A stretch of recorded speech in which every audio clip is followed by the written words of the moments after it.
of the Genealogy History Archives unit downstairs. We do have great resources down there. We're the third largest genealogy facility in the state of Texas. And so please come down and visit us afterwards. We're here till 6 o'clock tonight. Also, we're open 7 days a week. You can stop by the circulation desk up there and pick up a little brochure to tell you exactly what hours we're open. Or you can research online at any of our library branches, which there are 15 besides us. Also, if you have not gotten your library card, that would be a nice thing for you to do before you leave today. And at the circulation desk where you check out books, you can pick those up, apply for one and get it. Right now, I would like to introduce one of my staff members who has been doing genealogy for quite some years. She's been with us a couple of years, and before that, she was in Florida for 9 years doing genealogy. And she's has done it even before that. So she has quite a lot of knowledge as far as genealogy goes. So right now I'd like to introduce Suzanne Fritz. And remember, afterwards we do have refreshments next door. You can visit with each other, mill around, and discuss your genealogy. Thank you. Thank you. Well, thank you, everyone. Welcome, and thank you for the warm welcome. Today we're going to be talking about finding Native American ancestors. I'm going to give you some recommended resources and research tips. I know these can be among the trickiest but most rewarding ancestors to find in your family tree. When you're getting started, it's just like trying to find any ancestor in your tree. You always want to begin with yourself and work your way backwards in time. You can't pick someone, famous like Quanah Parker and then try to work forward. It just won't work. So you need to begin with you and work your way backwards. You want to find out as much information as you can by interviewing older family members. Try to find out as much as you can, because then one day you realize, oh no, I am the elder family member, So, and then you want to also gather information from family scrapbooks, Bibles, the backs of photographs. Anything anecdotal will even help your search. Okay, now for experienced genealogists, they would have seen this before, but for our beginners, this is a pedigree chart, also called an ancestral chart. You put yourself at this first spot over here, and then your father, your mother, your dad's father, your dad's mother, your mother's father, your mother's mother, etc. And you're trying to find when and where they were born, when and where they married, to whom, and when and where they passed away if they're deceased. And you're trying to gather this information about each of the ancestors in your family tree. And today we're going to talk about sources where you can try to find this information and to piece it together. Getting started with your Native American ancestors, we're going to talk first about what you can do if your ancestors' nation is known. If you knew they were Cherokee, if you knew Choctaw or Chickasaw or Comanche. The first thing you're going to want to do is study the history of that nation. You really need to familiarize yourself with the history. You're going to want to then identify which records were created by various jurisdictions over time, because that can vary throughout time. Okay?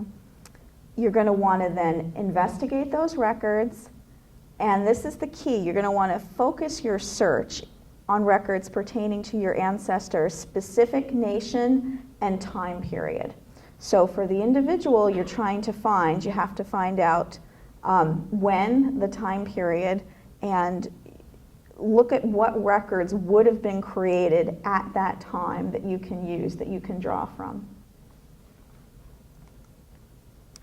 This is www.archives.gov. It's the National Archives, and I have a handout at the top of the stairs on that back table that's going to have all of the websites we're showing today. What's great about the National Archives is they have this online listing of records that are available for microfilm research at the National Archives in Fort Worth, Texas. Throughout the course of your genealogical research, you're going to want to, of course, consult your local public library. You're going to want to look in the National Archives, and you're also going to want to try family history centers, to name a few resources. But what's so great about this website is they list by nation or tribe. So you can, let's say you want Cheyenne, you can just click on that link, and it's going to give you all of the records that they have, and they have it broken down by time period. So this is going to draw back to what I said about trying to pinpoint that ancestor with the correct nation at the correct point in time so you can search through their records successfully.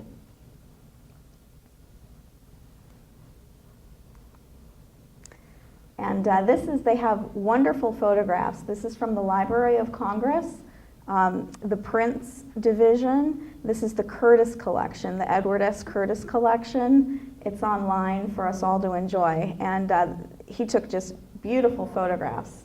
And this is Cheyenne mother and child. Okay, now, if you're trying to research your ancestor, if they were a member of a federally recognized tribe, some may be federally recognized, some may be recognized by the state. But in the instance of federally recognized nations, you can get that information from BIA, the Bureau of Indian Affairs. The website is www.bia.gov. There are 565 federally recognized tribes, 38 of which are headquartered in Oklahoma. And then I'm going to show you the Tribal Leaders Directory, which is going to provide current contact information for their name, address, telephone number, fax numbers, websites. So keep in mind in your research that there are 565. This is just federally recognized tribes. So I know it's a very popular family tradition to have a Cherokee great-grandmother, but there are 565 different nations. Not everyone's ancestors will be Cherokee. So just keep that in mind, that you're going to want to always perhaps broaden your search. This is the Tribal Leaders Directory.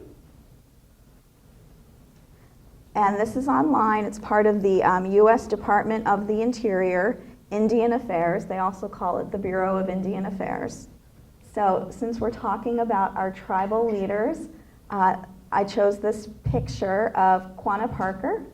I hope you guys have gotten to see the exhibit upstairs in our gallery right now and that you've gotten to enjoy that. We also have an exhibit for you in our chapel meeting room next door where you're going to get your cookies and snacks. So we hope you enjoy all of our photographs. But this also came from the Curtis collection at the Library of Congress. This tribal leader would be from Massachusetts. This is Philip, alias, if I can say it, Metacomet of Pokanoket. I don't know, I could have completely messed that up. But this would have been in Massachusetts, King Philip, if you've heard of King Philip's War, going back to the 1630s. So this is also an engraving that we found, that I found in the Library of Congress. Okay, so what to do if your ancestor's nation is not known? Sometimes you might just have a family story of a great-great-grandmother, and you just don't really know a whole lot more of the details or the specifics. What you want to do in that instance is you want to use the locality where your ancestor or your ancestor's family resided historically. You know, where were they? Were they from New England? Were they from Massachusetts? Were they from Georgia? Were they from Tennessee? So try to geographically figure out where that ancestor or that family is residing historically. And then you want to research which nations have been associated with a particular locality over time. You're going to get very different results. Let's say, North Georgia, North Carolina, Tennessee, you may wish to consider Cherokee. Massachusetts, Rhode Island, maybe you want to search Narragansett. So you're going to have to really determine this by where your ancestor is residing historically. That's going to give you clues. And then, as always, you want to focus in your search on records pertaining to your ancestors' geographic location and time period. Does anyone have any questions? These are some geographic resources that are going to help you with this. This first one is Indian Tribes of North America, just a classic, and we do have these in the library downstairs. A guide to the Indian Tribes of Oklahoma, the Indians of Texas, an Encyclopedia of Native American Tribes. So these are all just classic resources that you can use to try to figure out, which groups have been in which areas over specific periods of time. I have a question. Mm-hmm. Could you comment or explain how the names got recorded? In other words, you've got a period of time before there was a U.S. Census, Mm-hmm. I guess, and then you have a period of time where the tribes were not on the reservation, and then when they went to the reservation, was there a census taken then? I guess I'm not real clear on when the names in those different, resources were recorded. That's really going to vary. In the West, in my experience, Oklahoma, the names are showing up a little bit later on these various rolls, versus if you're going back to New England, you have to remember Native Americans petitioned courts. They participated in that way, so you can find, going back to the 1600s, the 1700s, 1800s, in New England, you're going to want to try court records. So you're not necessarily looking for the whole nation, you're looking for an individual to see if they're showing up in perhaps a court record. As you start to go west, and when groups remain together, that will vary. And what you can do, if you go to archives.gov, that'll show you some of the different census and rolls that were taken by the federal government. And then some instances, I believe it was the Henderson roll, where you will see both Native American names and then European names kind of adjacent to each other. If not necessarily for the same person, like for someone and then their father or their parent, because I had a researcher ask that. So it's really going to vary individually as to how well that's recorded. And like I said, you may want to search outside of federal records. The government was mostly interested in, census and then land transactions. You're going to want to look in court records at various geographic locations as well. Yes? Question. Sometimes in history, particularly when you deal with Black history, Mm-hmm. The records can be convoluted because if a person, particularly in this area, if they had one drop of Black blood, then that was just sort of discounted if there was anything else associated with that. So what do you recommend a person do? In my case, I knew my Native American in the family. Right. But then beyond my great-grandmother or grandparents, then I did not get the opportunity to meet them. So what recommendations do you have in that case? Yeah, that's a good point, because it's a little bit tricky, who the federal government considers or who they recorded as Native American didn't always, it wasn't always the same as the actual ancestry. It can be completely different.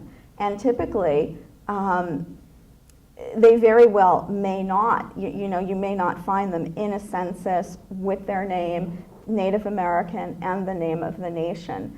So what you have to do is just focus on, you want to complete your family chart as fully as you can. You want to go back to that individual, and then you just, like I said, if you put them in the correct time period and the correct location, you can find your ancestors and search the records of that geographic location is what you have to do. Because it just may not be particularly, clear cut. And that's a very good point.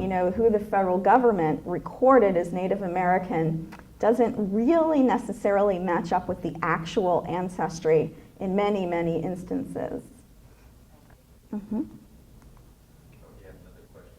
Oh, another question? Sure. Okay, I have read that when the Scottish immigrated over here, they buried a lot of the Native American Indians. Mm-hmm. You know anything about that? Well, I think throughout time, people have always intermarried, regardless, people have a way of getting together and of creating families regardless of what the legislation or what nations or governments want them to do. It's kind of like today, people don't always want a lot of, governmental interference in their personal lives. So with that, you just want to trace the ancestors, and you want to fill in those spots on your family tree to try to figure out where the Native American ancestry might have entered into a family tree. Because that can be a lot of uncertainty, is people don't really know where exactly it enters in. So you just want to research your family tree, go through each person to kind of see. Okay. Yes. When they logged them in, say they logged was working on the Comanche, and even though they identified as a Comanche and they put their name down, would they also, if they belong to the Cheyenne, would they put that down too? Because a lot of the Comanches do different band names other than just the name of the Comanche. Yeah, that's true. I am not certain. I tend to suspect not, only because we always must keep in mind that these record keepers, they really weren't thinking about genealogists or family researchers or things that we would want to know, 100 years later, like, was it this, was it that? They were more interested in land and, allocating land and just completing census and rolls. So I think a lot of that more personal information, things that would be important to us, may have gotten overlooked. But, in addition to federal records, you may want to try state records, court records, just see, if it shows up. Also, would they have put hard to pronounce name, or would they have said, okay, we're going to make it more simple and change that? Would they have tried to? well, I think with all ancestors, over time, we find that names kind of get, I don't know if you want to say Americanized or made more simple. With my family, we wind up with Fritz as a surname, and that's more typically a first name, So I do think that the names get simplified. Having said that, I've seen some pretty hard to pronounce ones show up in records, and especially when I was working in New England, I had Wusamiquans and Massaswats, and I mean, it was trying to get even a consistent standardized spelling, and these were all for very famous, historic figures. So you do see in some of these roles what names that are hard for me to pronounce, but I do think people try to simplify stuff too. And I think that occurs with European names as well, Okay, so now I wanted to talk a little bit about Five Tribes research. That's very popular inquiry, especially in this geographic area. That would be Cherokee, Chickasaw, Choctaw, Muskogee Creek, and Seminole nations. And now for today, in order to be a member of the modern nation, which the person must be a direct descendant of an individual enrolled by the Dawes Commission, 1898 to 1907. Before we get started, this is Sequoyal with the Cherokee Alphabet. He's considered a genius, and he created the famous syllabary, if I'm saying that right. Now, for those 5 tribes or nations, the first thing you want to do is you're going to want to consider federal census research. You're going to want to trace your family line back to 1900. You want to verify that your ancestor was living in what was called Indian Territory in 1900, because the applicants were required to reside in Indian Territory to qualify for enrollment in those 5 nations. So if you're in Arkansas, you're out of luck, so that's kind of something to consider. The Dawes Commission. When doing Dawes research, it's very important to note that the purpose was to break up lands held in common by the group. It assigned specific tracts of land to Native Americans, and the goal, the federal government, they wanted to have the remainder of the land settled by non-Native Americans. So they're really looking just to break this stuff up. These records were not created for modern day genealogists. They weren't thinking about us.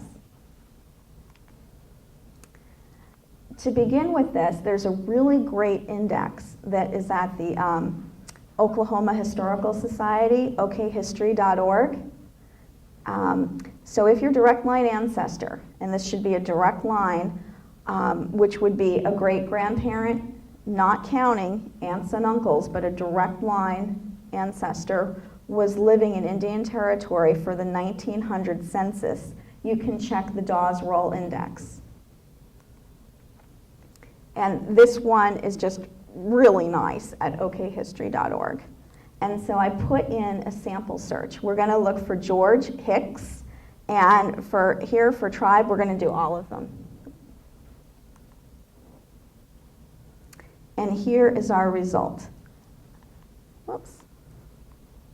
I have George Hicks, age 45 and a male, and it's giving us his census card number as 277. So you want to make sure that his age matches up. You're looking at that time period, 1898 to 1907, 45 years old. Okay, that's okay.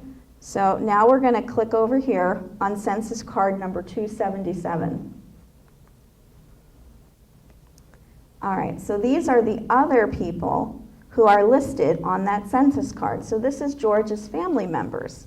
So you want to look, do any of these names sound familiar to you? Are they kin? And often with families, you'll have a family naming pattern where the same names will be used throughout the generations. See if that is familiar. See if you recognize any of these other family members. If you think this is your family, you're going to click again. Okay. And you can order the copies from NARA for the entire packet. You can get the census cards, the application jackets, and the land allotment jackets. What's nice about this is that you can order the copies of the original documents, primary source documents, from NARA. The cost is $15 for up to 20 pages. And that's an important thing to note, that these packets include a lot of additional information. It's not just a census listing, which is why it's worthwhile to send away for these.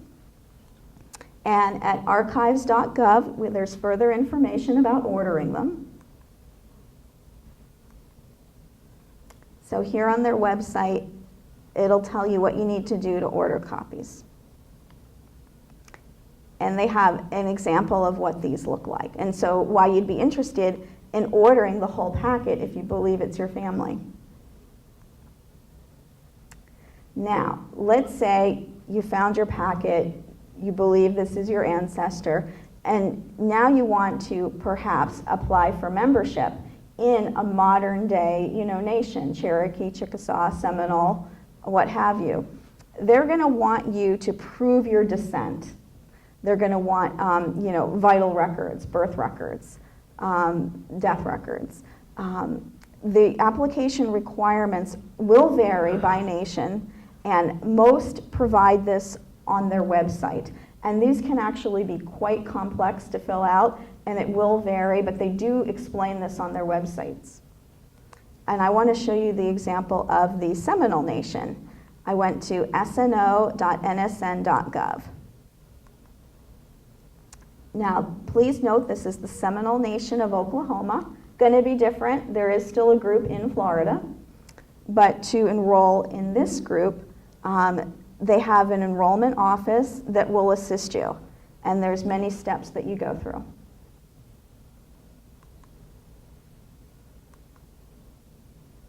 And then we have Billy Bowlegs. He's a very famous Seminole leader during, I believe, the First and Second Seminole Wars.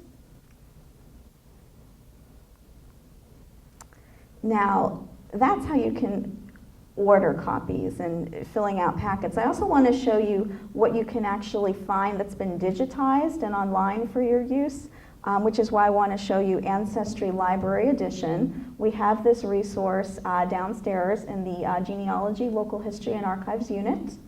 And it contains what's called U.S. Native American enrollment cards for the 5 civilized tribes, 1898 to 1914. There are some later enrollees. And to give you a little bit of historical background, in 1893, a congressional law was passed that established what became known as the Dawes Commission. This commission was responsible for negotiating agreements with the 5 tribes: Cherokee, Chickasaw, Choctaw, Creek, and Seminole. These agreements provided for the dissolution of tribal governments and the allotment of land to individual tribal members. In 1898, the commission began preparing tribal membership rolls, which were the basis for the land allotment. In the years that followed, the commission oversaw applications for tribal citizenship. In 1907, the tribal membership rolls were officially closed. However, under a 1914 act, an additional 312 individuals were enrolled. So here is Ancestry Library Edition, and what you can do is there's an Ancestry card catalog, and the keyword I'm using for today's example is Dawes, but you could try anything. You could try Comanche, whatever, just to see what resources might be available. And we're going to try searching this first one, the enrollment cards, because I want to show you what a digitized version of this looks like.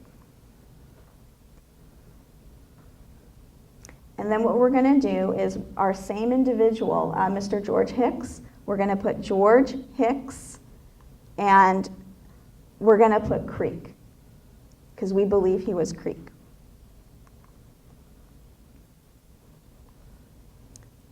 And then I have some possibilities showing up here for our George Hicks. I want to try the first one. I'm going to view the record. And this is interesting over here. Some of these categories, Creek by blood. Okay. And then we get a thumbnail. We can click on that. And we're going to find him in here with his family. So this is the listing that they made at that time they were looking to do the land allotments. Now, another thing you can do is if you want to see the actual handwritten document, we can put over here, tribal affiliation. We're going to choose one.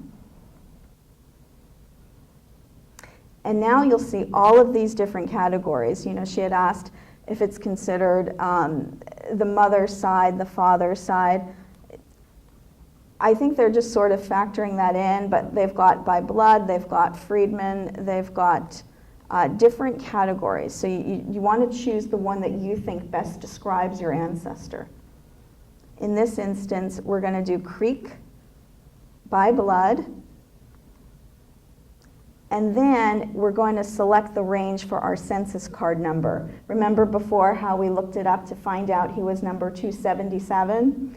You definitely want to do that ahead of time rather than trying to, browse through them all. So we can pick this first grouping here. And you can advance with your little arrows. And what I did is I just clicked ahead until I got to census card number 277. And they had a few things at the beginning, so I had to, I had to click a little bit further, you'll see here.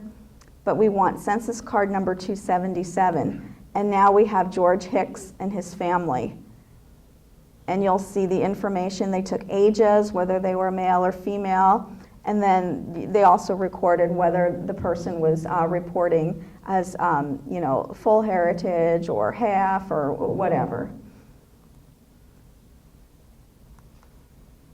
And an important thing to note is that people are self-reporting. I mean, there isn't really a way of verifying what people are claiming, you know. Research difficulties. So, very important to note, you know, this can be quite tricky. Many people with perfectly legitimate claims of Native American ancestry will just not be able to find supporting records. You may not be able to prove Native American ancestry, but that doesn't mean that's not your ancestry or your heritage. You know, it's just finding a record. You are who you are, you know. The records, sometimes you can find it, sometimes you can't. An ancestor may have moved away, ending their affiliation. So if someone moved away from the bulk of their group or nation, they could be, you know, 100% Cherokee for thousands of years, but if they decide they want to move away to, gosh, you know, somewhere else to get married, for work, I mean, there's many reasons. The Civil War came through, dislocated lots of people. It's ending the affiliation, and you're just not going to find them officially recorded. You know, they still are who they are. It's just what the government, you know, recorded. An ancestor may not have wanted to be recorded as Native American. A lot of people don't like a lot of governmental intrusion in their life. To this day, there are Cherokee who live in North Carolina. Not everyone decided to move. You know, some people, they wanted to remain, and they hid in the woods and the mountains. And so you have different groups. The groups that wound up in Oklahoma, it's sort of a rebirth of the historic nation. It wasn't like the whole thing was able to move. Some groups moved to Texas. They, you know, instead of, it all varies kind of by time period. And if you go to the National Archives website, you'll see what records are available. But then even in Oklahoma, you have what they call early settlers, but then some folks very early on went to Texas. And then you might have a state-recognized tribe. So this is the other thing, you know, a group doesn't necessarily remain perfectly intact, because you have to think of history as sort of being kind of disruptive. You had wars, you had massive displacements of populations. There are those that remain behind. Some moved to Texas, some moved to Arkansas, some moved to Oklahoma. You know, your heritage is still your heritage. You just have to try to, this is why I think geographic can almost be a little bit more helpful sometimes if you're not sure. Mm-hmm. Yes? Didn't they give allotment of land in Oklahoma to the Indians or not? They did, and that was the Dawes Commission. That's what I thought. Is that all over Oklahoma or just in certain areas? Just in certain areas. It wasn't in the far west side? To my knowledge, I'm going to say no. It seems like it was mostly in the eastern part of the state. Not to say it couldn't have happened, but mostly it seems like that was allotted in the eastern part of the state. Well, if will it show on their land records that it was allotted to? Yes, it'll show up. If it was allotted, it'll show up in the Dawes Commission. Well, it won't show up in the county. It may show up there as well. That I don't know the answer to, but that would make sense. Because you have to understand, you know, people never live in a bubble or in a vacuum. They do participate in the courts. You know, they sue, they get sued, they get married, they get divorced, you know, they have children, so. You know, if I could add, you know, on the Quanah Parker story, this is a very, very important kind of element, because Quanah had worked out the arrangements with Burke Burnett and the other major ranchers, and they were leasing the big pasture.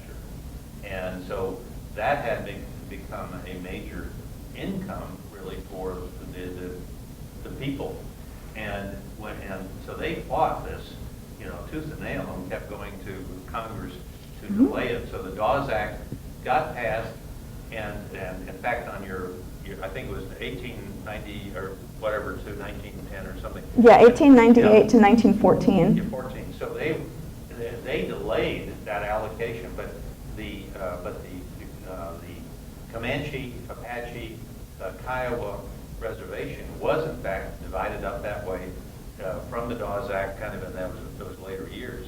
So, and that's kind of middle western Oklahoma. But I think what's really what this is reflecting, it's another way of looking at how the policies of the government kept flip-flopping about wanting at different times to give them tribal recognition and have treaties, then to eliminate treaties and have it recognition, and then to flip back and again kind of give recognition. So so this is really a good kind of summary of the inconsistencies of federal policy. Yeah, and Quanah Parker often went to Washington to testify. Yeah, that's right. So it wasn't, it's not a straightforward process, and there is a lot of flip-flopping. I guess not unlike today, No.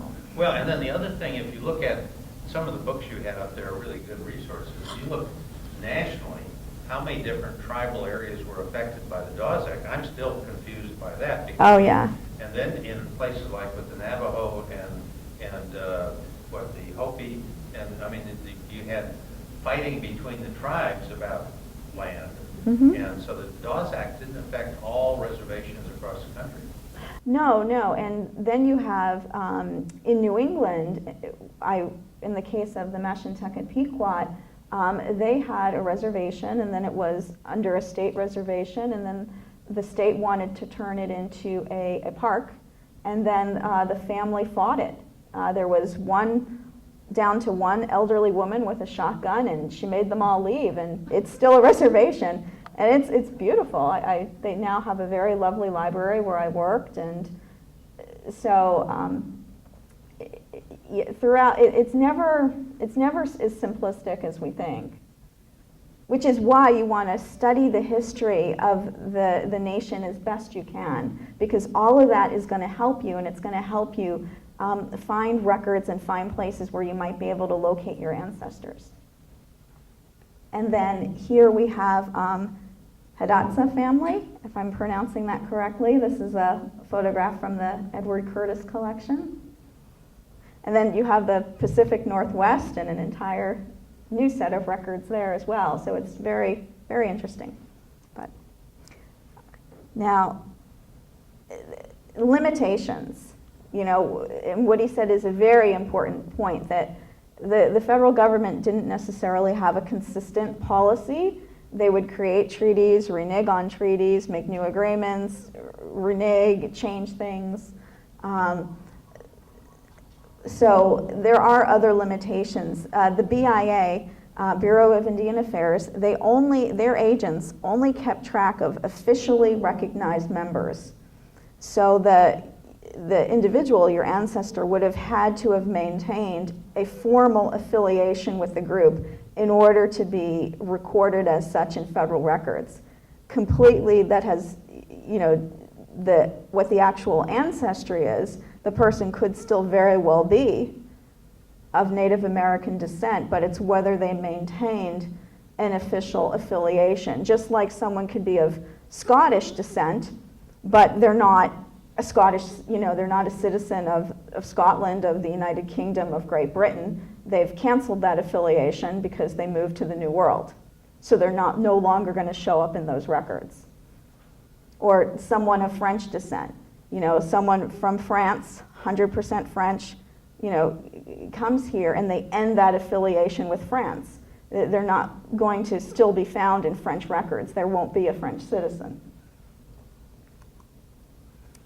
And then I have a picture of a Noatak family, just to kind of show you, the broad range of ancestry. Indian territory confusion, because it does get confusing. ancestors residing in Indian Territory may not have Native American ancestry. Many different groups settled in all parts of this country. You may wish to research if your ancestor is located on an intruder list. Some groups, the Cherokee, compiled a list of intruders in 1893. You know, they had their new land and now they have intruders encroaching, so they made a list. This is also available for microfilm research at NARA Southwest.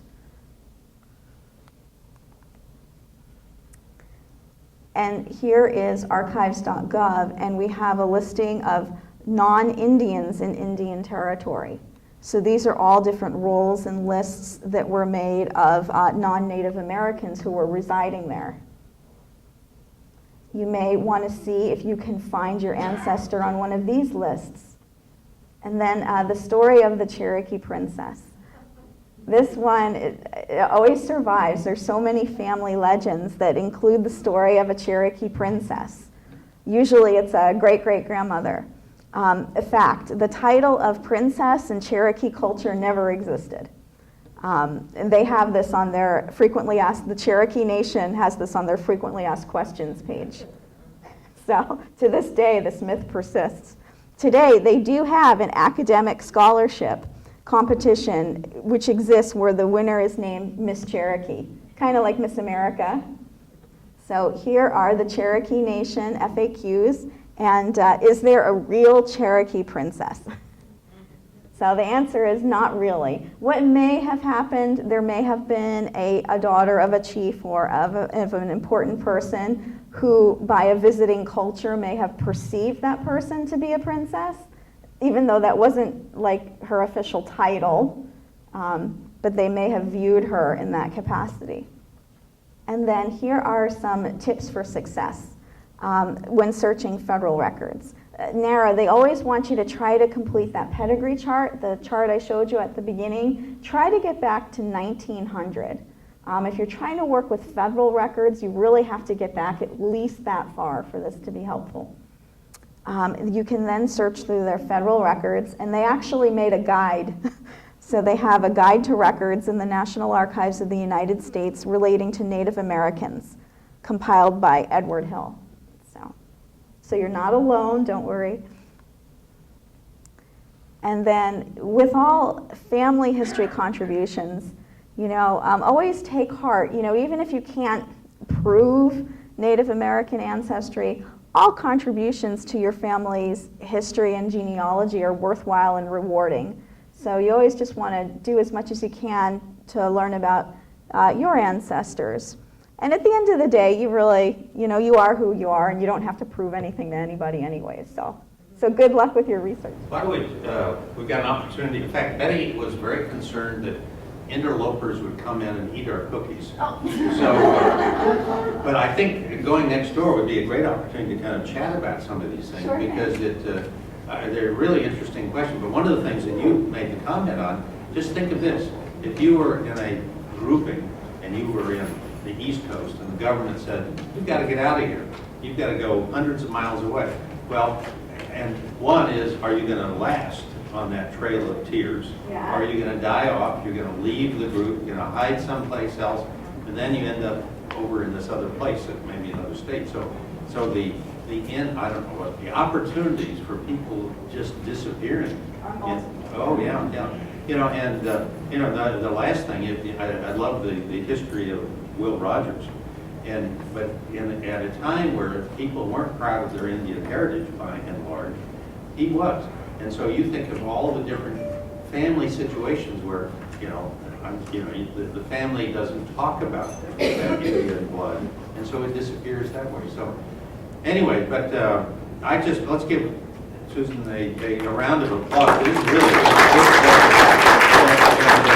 let's go next door and grab a hold of her, and she will tell you everything there is to know about everything. Thank you very much.